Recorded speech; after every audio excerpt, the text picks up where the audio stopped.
So what's good, guys? Jonathan here, and this is my review of the iPhone 6s and 6s Plus.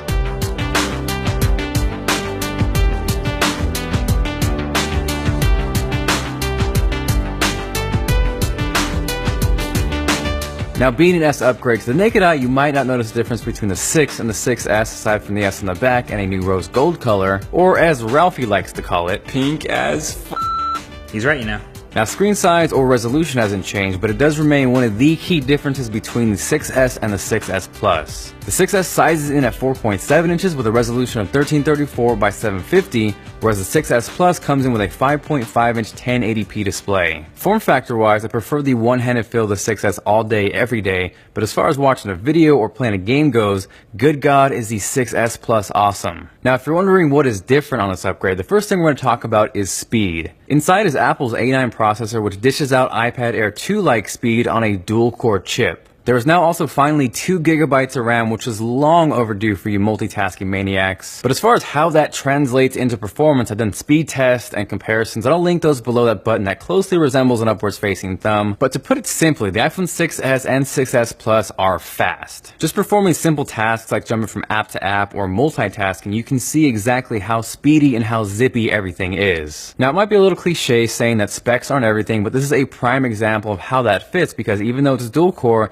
the iPhone 6s and 6s Plus makes a strong case for being one of the fastest phones of this year. On top of that, it tears through gaming, and Apple's always done a really solid job of dishing out solid gaming performance, and the 6s and 6s Plus are no different here. Now, staying on the theme of speed, Touch ID on the 6s and 6s Plus are crazy fast. By now, I'm sure you've heard the complaint that Touch ID is too fast, where you would normally just want to check your notifications on your lock screen. Once you press that button, it unlocks the phone. Now, conversely, as a little life hack, if you're one of those who think Touch ID is too fast, I've been using a little workaround by either touching it with my nail or a finger that isn't recognized, and that will get you through that speed problem. Following that is probably the biggest change on the 6s and 6s Plus, and that is the new 3D Touch display. So what it is a pressure-sensitive screen that will react by how hard you press. And let me be clear, this is not a long press. You can still do that and move your apps around, but you are actually physically pressing the home screen and then it's reacting. So right now it is pretty much limited to core applications, but it's pretty simple to see which works and which doesn't. So for example, you could 3D touch the camera icon. That will present you with a list of shortcuts. Same thing with messages, email, or even the stock clock app. And if an app doesn't work, it's simply going to shake, vibrate, and give you a little haptic feedback saying, I am not ready yet. Now, initially, I was pretty skeptical of 3D Touch, but the longer I've used the iPhone and the more I've used it, the more I found myself really enjoying it. It's awesome for being able to quick check links while you're web browsing, and especially in Instagram, where you're able to quickly preview a profile without actually opening it. There is also a 3D Touch multitasking shortcut that almost plays with your mind. The moment you find out how to do it, you're like, oh my God, this is awesome, it's so much quicker.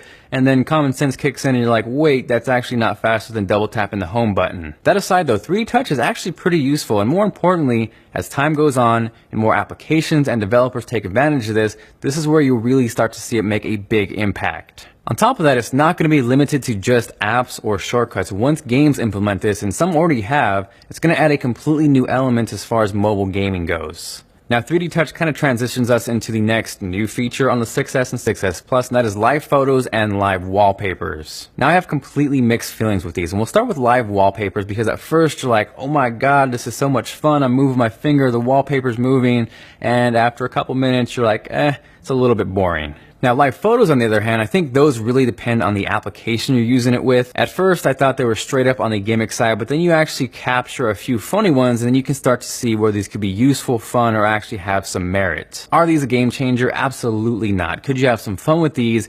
Definitely. Following that, the next big upgrade is in the cameras. Gone is the 8 megapixel sensor. We now have a 12 megapixel rear shooter on the 6s and 6s Plus. The front facing camera has also been upgraded from 1.2 megapixels up to 5 megapixels. As far as image quality goes, it's as you would expect with an iPhone, because if there's one thing an iPhone does really well, it's take photos. It's not going to be as sharp or as saturated as something like the Galaxy S6, but it does a fantastic job of retaining the naturalness of an image and has excellent dynamic range. I'm not sure if most people would notice the difference between that 8 and 12 megapixel sensor though, but it is nice having that extra detail and room to play around with. Now, while the front-facing camera was a really solid upgrade as far as megapixels go, I do wish the lens was a little bit wider because it can be a little bit difficult to fit multiple people in frame. As far as video goes, like I am shooting right now, there is also now 4K video recorded on the 6S and 6S Plus. There aren't many differences between the 6S and the 6S Plus aside from the size, but as far as video goes, one of the big differences between the two is optical image stabilization, where the 6S Plus has it and the 6S does not. So if 4K video is one of the reasons you're tempted to pick up an iPhone, you more than likely want to lean towards the 6S Plus because that optical image stabilization is really helpful. Quality-wise, it's on point. Again, dynamic range is solid, and overall, it's just a really nice image. On top of that, I think it's pretty safe to say that Apple has the best slow motion as far as smartphone cameras go. To test it out, we dressed Ralphie up in a shark suit and shot him with paintballs.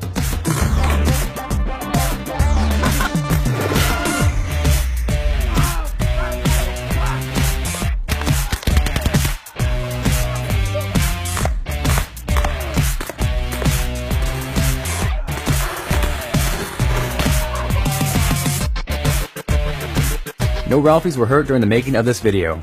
Now following that, let's go ahead and talk about battery life. And I think it's no secret, if you're all about all-day battery, the 6S Plus is the easy choice. The iPhone 6S has around 1700 milliamp hours, whereas the 6S Plus is 2750. Now, unfortunately, not much has changed from the 6 and 6S Plus, so that means the 6S is still going to have a really hard time getting through the day, whereas the 6S Plus will have no problem making it throughout the day, and even will survive some of those nights where you forget to plug it in. There is one WTF Tim Cook element to these phones, and that is storage. It's 2015, and the iPhone starts out with 16 gigabytes. Ultimately, what it comes down to, and it's sad, but the real reason that they have a 16 gigabyte iPhone is so you are more enticed to pick up the 64 gigabyte model, and that equals dollar bills, y'all. Aside from that though, the 6S and 6S Plus are two of the best smartphone options of 2015. For me, I think at the end of the day, I would sacrifice battery life in favor of the form factor of the 6S. I just really enjoy the one-handed use. But if you don't mind the form factor or need to use it in one hand, the 6S Plus is a better option in every possible way. You get a bigger, crispier screen, all-day battery life, and of course, optical image stabilization, which is really important for that 4K video. Aside from that, that wraps up the video. Hopefully you guys enjoyed it. Hopefully you found it helpful. If you did and you are feeling like being awesome,